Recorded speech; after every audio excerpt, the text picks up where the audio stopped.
नमस्कार। प्रादेशिक समाचार के साथ मैं नीलम कुमार। पहले मुख्य समाचार। शिक्षक दिवस आज। राष्ट्रपति ने देश भर के शिक्षकों को दी बधाई। कहा कि भारतीय परंपरा में शिक्षकों का दर्जा भगवान के समान है। टोक्यो पैरालंपिक में प्रमोद भगत ने स्वर्ण और मनोज सरकार ने कांस्य पदक जीत कर रचा इतिहास। राष्ट्रपति, प्रधानमंत्री और खेल मंत्री ने दी बधाई। पिछले 24 घंटे के दौरान राज्य में कोरोना के 9 संक्रमितों की पुष्टि हुई। इनमें 6 रांची के हैं। और टोक्यो पैरालंपिक का समापन आज होगा। निशानेबाज अवनी लेखरा भारत की ध्वजवाहक होंगी। और अब समाचार से पहले एक जरूरी संदेश। देश भर में 18 वर्ष से अधिक आयु के सभी लोगों के लिए सरकारी केंद्रों में निःशुल्क टीकाकरण अभियान चलाया जा रहा है। हमारे युवा श्रोताओं से अपील है कि वे कोविड रोधी टीका जरूर लगवाएं और दूसरों को भी इसके लिए प्रेरित और सहयोग करें। कोरोना महामारी के प्रति आप कोई भी लापरवाही न बरतें, क्योंकि कोरोना अब भी हमारे लिए बड़ा खतरा बना हुआ है। जब तक आवश्यक न हो, घर से बाहर न निकलें और इन आसान उपायों का पालन करें। मास्क लगाएं, 2 गज की सुरक्षित दूरी बनाए रखें, बार बार हाथ धोएं और चेहरा साफ रखें। कोविड से संबंधित जानकारी और मार्गदर्शन के लिए राष्ट्रीय हेल्पलाइन काम कर रही है। इनके नंबर हैं 01123978046 और 1075। इसके अलावा राज्य हेल्पलाइन नंबर 104 डायल कर समस्या का त्वरित समाधान लिया जा सकता है। और अब समाचार विस्तार से। आज देश भर में शिक्षक दिवस मनाया जा रहा है। यह दिन पूर्व राष्ट्रपति और महान शिक्षाविद डॉक्टर सर्वपल्ली राधाकृष्णन की जयंती पर मनाया जाता है। राष्ट्रपति रामनाथ कोविंद ने इस अवसर पर देश भर के शिक्षकों को बधाई दी है। एक संदेश में राष्ट्रपति ने कहा कि शिक्षक दिवस ऐसा अवसर है जब हम उन सभी शिक्षकों की समर्पित सेवाओं का सम्मान करते हैं जो हमारे बच्चों के बौद्धिक और नैतिक विकास में अग्रणी भूमिका निभाते हैं। राष्ट्रपति ने कहा कि भारतीय परंपरा में शिक्षकों को भगवान के समान माना जाता है। श्री कोविंद ने कहा कि वैश्विक कोविड-19 महामारी के दौरान शिक्षकों ने पढ़ाने के नए तरीके को आत्मसात किया है। उन्होंने कहा कि लॉकडाउन के दौरान हमारे शिक्षकों ने शिक्षा के ऑनलाइन माध्यम की शुरुआत से जुड़ी हर चुनौती को स्वीकार किया। राष्ट्रपति ने कहा कि उन्होंने छात्रों की निर्बाध शिक्षा को संभव बनाने के लिए प्रभावी कदम उठाए। धनबाद जिले में शिक्षक दिवस के अवसर पर जिले के 5 शिक्षक शिक्षिकाओं को शिक्षक पुरस्कार से सम्मानित किया जाएगा। इस संबंध में जिला शिक्षा पदाधिकारी प्रबला खेस ने आदेश जारी किया है। उन्होंने बताया कि कार्यक्रम का आयोजन SSLNT+2 राजकीय बालिका उच्च विद्यालय में आयोजित किया जाएगा। इस अवसर पर 5 शिक्षकों के अलावा जिले के उन सभी शिक्षकों को प्रशस्ति पत्र देकर सम्मानित किया जाएगा जो जिला स्तर पर ऑनलाइन शिक्षा हेतु कंटेंट तैयार कर रहे हैं। जिन 5 शिक्षकों को पुरस्कृत किया जाएगा उनमें नीरज मोहन झा, प्रमोद सिंह चौधरी, प्रेमलता, संजय कुमार तथा विजय कुमार तांती शामिल हैं। देश के 75वें स्वाधीनता दिवस समारोहों के उपलक्ष्य में आजादी का अमृत महोत्सव के अंतर्गत प्रादेशिक समाचार एकांश आकाशवाणी रांची द्वारा स्वाधीनता संग्राम और उसके गौरवशाली इतिहास पर 18 अगस्त से साप्ताहिक अमृत महोत्सव क्विज का शुभारंभ किया गया है। आजादी के 75 वर्षों का पर्व अमृत महोत्सव प्रत्येक बुधवार शाम 7 बजे प्रसारित होने वाले प्रादेशिक समाचार के दौरान पूछे गए प्रश्न का सही उत्तर देने वाले प्रथम 10 प्रतिभागियों में से लकी ड्रॉ द्वारा चुना हुआ एक प्रतिभागी इनाम का हकदार होगा। इसके लिए सुनते रहें आकाशवाणी रांची का प्रसारण।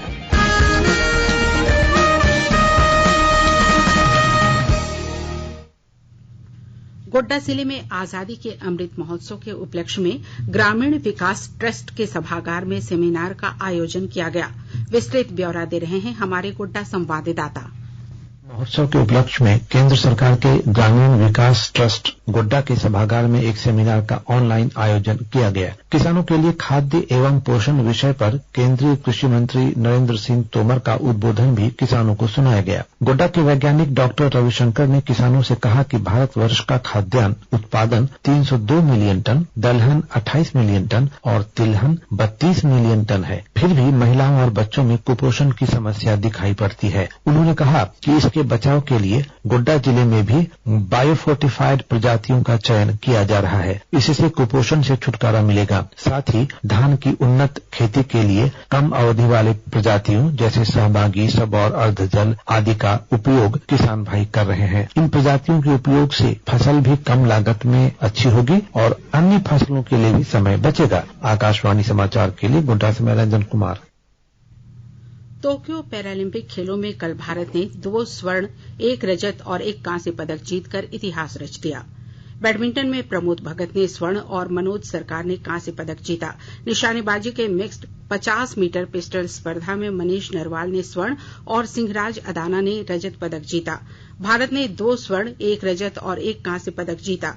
निशानेबाजी के मिक्स्ड 50 मीटर पिस्टल स्पर्धा में मनीष नरवाल ने पैरालंपिक रिकॉर्ड के साथ स्वर्ण पदक देश के नाम किया, जबकि इसी स्पर्धा का रजत पदक सिंहराज अदाना ने जीता। अदाना का इन खेलों में यह दूसरा पदक है। बैडमिंटन में प्रमोद भगत ने पुरुष सिंगल्स के फाइनल में ब्रिटेन के डेनियल बेथेल को हराकर पदक देश के नाम किया। बैडमिंटन में ही पुरुष सिंगल्स में मनोज सरकार ने जापान के दाइसुक फुजिहारा को हराकर कांस्य पदक जीता। पैरालंपिक के अंतिम दिन आज सुहास यतिराज और कृष्ण नागर अपनी अपनी स्पर्धा में स्वर्ण और तरुण कांस्य पदक के लिए अपनी दावेदारी पेश करेंगे। भारत अब तक 4 स्वर्ण, 7 रजत और 6 कांस्य जीतकर 17 पदक के साथ 26वें स्थान पर है। राष्ट्रपति, उपराष्ट्रपति, प्रधानमंत्री और खेल मंत्री ने टोक्यो पैरालंपिक में पदक जीतने वाले खिलाड़ियों को बधाई दी है। झारखंड लोक सेवा आयोग जेपीएससी ने 7वीं से 10वीं संयुक्त सिविल सेवा परीक्षा के लिए प्रवेश पत्र जारी कर दिया है।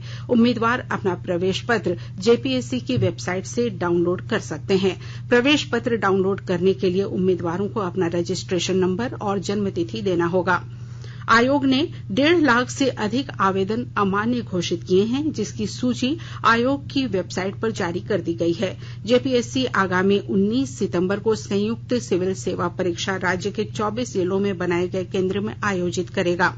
यह परीक्षा 2 पालियों में ली जाएगी। पहली पाली की परीक्षा सुबह 10 से 12 बजे तक और दूसरी पाली की परीक्षा दोपहर 2 बजे से 4 बजे तक ली जाएगी। केंद्र सरकार कोविड महामारी के दौरान लोगों की सुविधा के लिए बनाई गई राष्ट्रीय स्तर की हेल्पलाइन नंबर के बारे में लोगों को जागरूक कर रही है। सूचना प्रसारण मंत्रालय अपने विभिन्न विभागों के माध्यम से इन हेल्पलाइन के बारे में जागरूकता बढ़ा रहा है। विभिन्न हेल्पलाइन नंबर इस प्रकार हैं।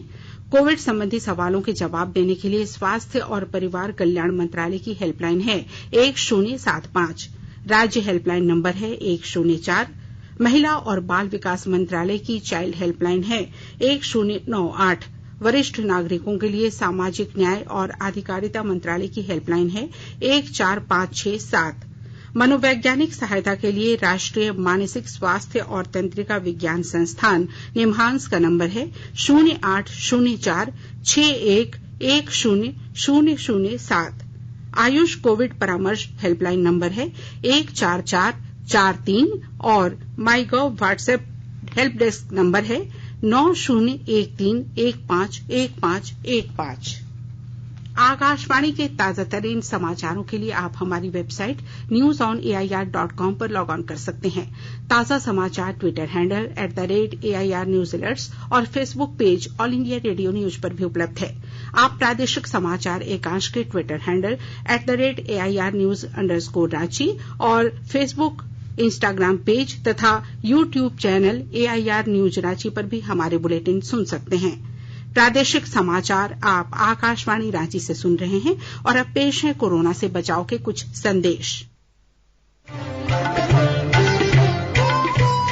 कोविड-19 से बचाव और सुरक्षित रहने के 3 उपाय। मास्क लगाएं, 2 गज दूरी है जरूरी, सुरक्षित दूरी रखें, हाथ और मुंह साफ रखें।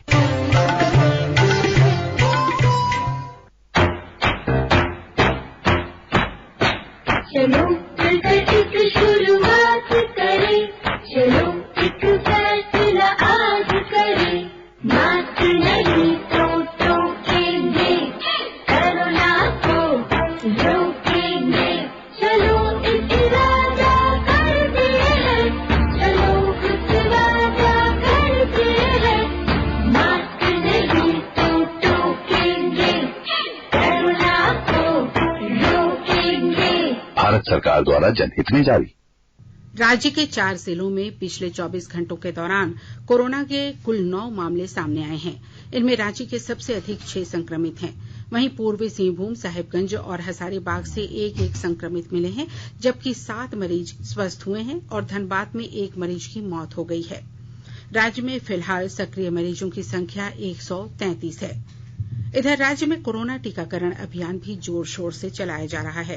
राजधानी रांची में 11,245 लोगों को पहला डोज और 6,587 लोगों को दूसरे डोज का टीका दिया गया।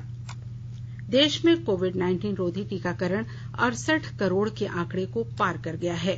अब तक 68 करोड़ 37 लाख 29 हजार से अधिक कोविड रोधी टीके लगाए जा चुके हैं। स्वास्थ्य मंत्रालय ने कहा कि कल 62 लाख 25 हजार से अधिक टीके लगाए गए। अभी तक स्वास्थ्य कर्मियों को 1 करोड़ 88 लाख 30 हजार से अधिक टीके, फ्रंटलाइन कर्मियों को 3 करोड़ 18 लाख 65 हजार से अधिक टीके, 18 से 44 आयु वर्ग के लोगों को 30 करोड़ 35 लाख से अधिक टीके, 45 से 59 आयु वर्ग के लोगों को 19 करोड़ 36 लाख से अधिक टीके और 60 वर्ष से अधिक आयु के लोगों को 13 करोड़ 59 लाख से अधिक टीके लगाए जा चुके हैं। टोक्यो पैरालंपिक का समापन समारोह आज होगा।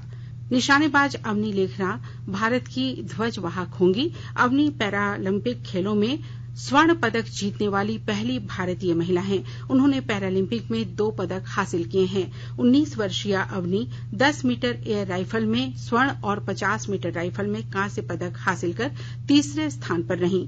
भारतीय खिलाड़ियों ने पैरालंपिक खेलों में बड़ी संख्या में पदक जीतकर देश का मान बढ़ाया है। भारत की ओर से तीरंदाजी, एथलेटिक्स, बैडमिंटन, तैराकी, भारोत्तोलन सहित 9 स्पर्धाओं में 54 खिलाड़ियों ने देश का प्रतिनिधित्व किया।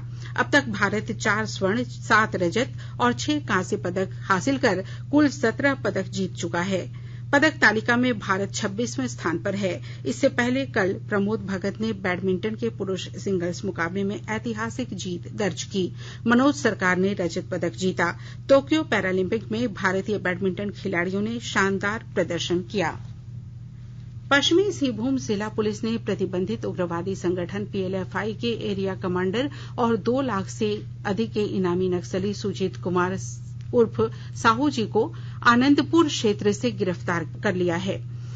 इनामी नक्सली के साथ उसके 2 साथियों को भी पुलिस ने गिरफ्तार किया है। इनके पास से पुलिस ने 5 राइफल, 7 मैगजीन, 1 देसी पिस्टल, 17 गोलियां और कई अन्य सामग्रियां बरामद की हैं। चाईबासा पुलिस अधीक्षक अजय लिंडा ने इसकी पुष्टि करते हुए बताया कि गुप्त सूचना के आधार पर टीम का गठन कर इन्हें गिरफ्तार किया गया। और अब अखबारों की सुर्खियां। राज्य से प्रकाशित होने वाले लगभग सभी अखबारों ने टोक्यो पैरालंपिक में भारत की सफलता के साथ साथ अफगानिस्तान में तालिबान द्वारा सरकार बनाने की खबर को प्रमुखता से प्रकाशित किया है। प्रभात खबर ने अपने पहले पन्ने पर लिखा है, विश्वविद्यालय शिक्षक नियुक्ति में विषयवार निर्धारित होगा आरक्षण।